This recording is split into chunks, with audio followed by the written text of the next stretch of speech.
Berwick and welcome to Monday's skills video.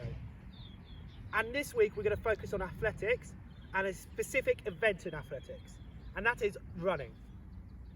So just like last week, running is an explosive sport. So it's really important that we warm up well. Remember last week I said the warm up is made up of two things. It's made up of a pulse raiser, so that's where your heart gets going and blood moves around your body, and stretches. I believe, guys, you can be able to do a pulse raiser by yourself. So I'll just quickly give you some ideas. So maybe star jumps, running on the spot, burpees, anything like that. Anything will get your heart moving and pumping blood around the body is a pulse raiser. And then, guys, I want you to do some stretches. For running, guys, your legs are really important, but also you use your arms as well. So what I would do, guys, I would start with my toes and stretch all my body upwards, okay? Stretches should be held for 20 seconds to have maximum impact. Once you've done that, guys, and you feel suitably warmed up, I'm going to give you a reaction drill to practice. The reason why a reaction drill for running is because in sprints, it's really important we have reaction time. Technically, and the definition of reaction time is the reaction or how quick you move to a stimulus. What do I mean by that? So basically, at the start of a sprint race, when the person says go or the gun is shot, is how quickly you move off. And this is really important because obviously the quicker you move off, the better time you'll get. So our reaction drill. I've got a cone, guys, but you can use anything. What I want you to do, guys, is simply have it at eye line, drop it, and see how quickly you can catch it. Okay? The way this is marked or scored, the closer to your eye line, the quicker your reaction time. Obviously it's down there, it takes you longer to catch. I will demonstrate this now 5 times and see how far I can go. Ready?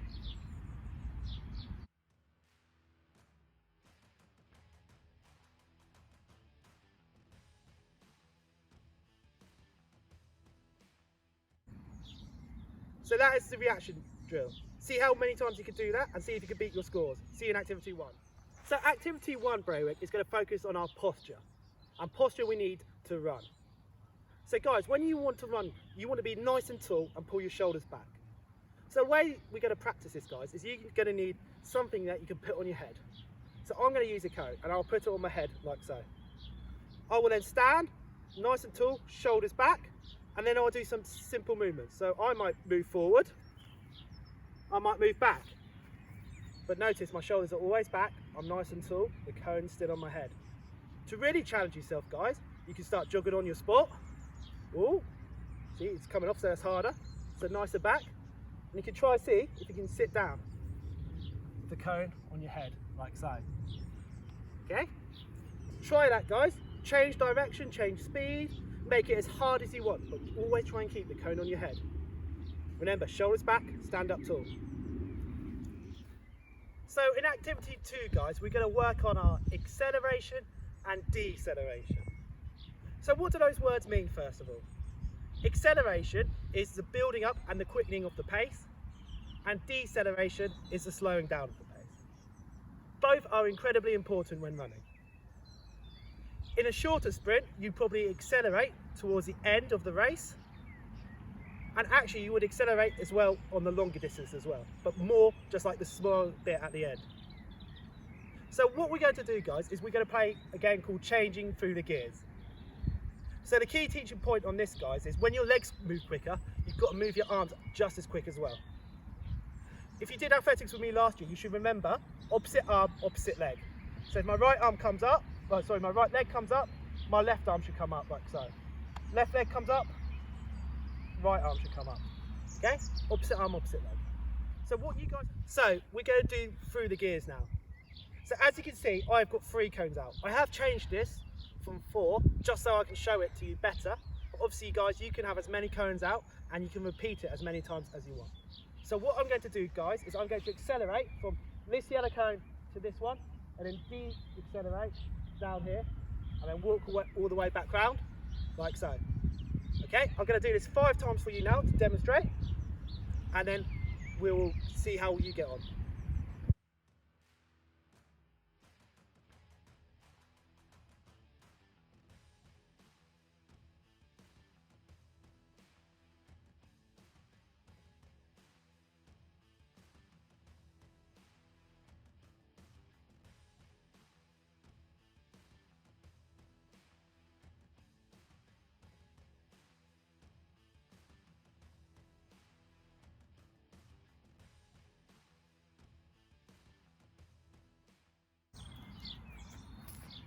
So, as you can see guys, as soon as I hit the yellow cone, I slow down straight away.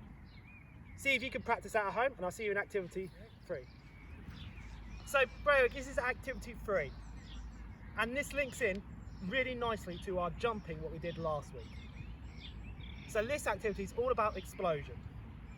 So the key teaching point for this, guys, is to be on the balls of your feet and make sure your weight is going to your target.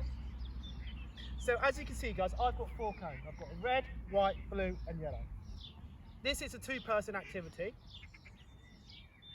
So what you need is someone just to call out a colour of the cone, and what you have to do is sprint to that colour. So remember, where are the balls of our feet, guys? They're at the front, round about here. So you're on your toes, balls of your feet, and you explode off to that cone. Okay? Make sure you're looking at which cone you're going to. So I've made a mental map of where all the cones are, and just try and quickly how you can get onto. Remember, when we're running, our posture as well. So our shoulders back, standing up nice and tall, opposite arm, opposite leg. Let's put this all together. Okay, so I'm going to demonstrate it now. So now I'm going to demonstrate this activity. Okay, ready?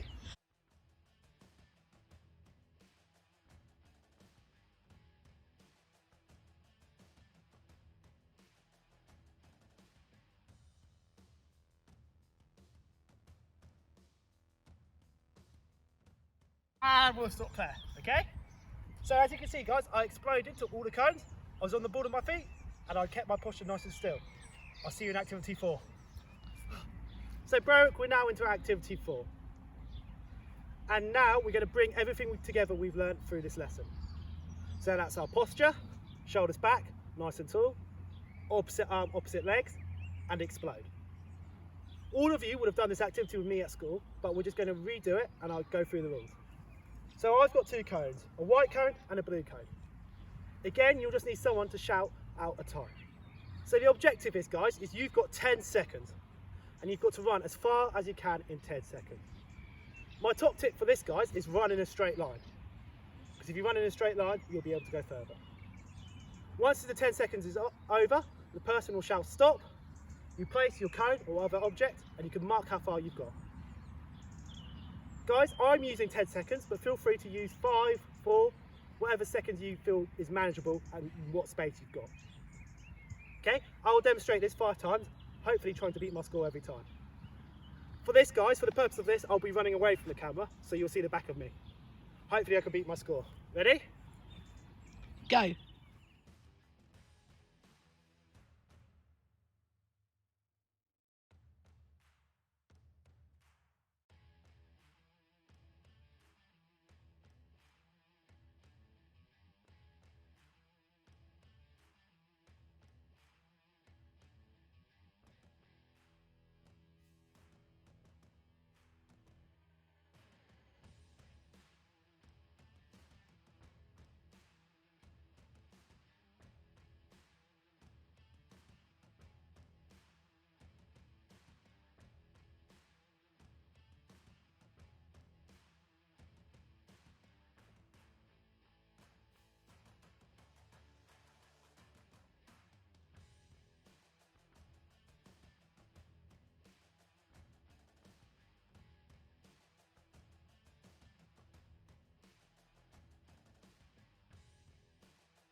Ready? Right, so Braywick, that is quite a hard activity, okay? As you can see, throughout my 5 runs, I kept getting further and further and further. Remember, what did I do? I had my posture, nice and tall, my shoulders were back. I was using opposite arm, opposite leg, and I was exploding off from the start to get there. One thing I would advise you to do, guys, is take a rest period between each one of your sprints. So my rest was walking back, but sometimes you might need longer. Practice your running technique, okay? And send in your videos and pictures, and I'll see you in tomorrow's daily challenge.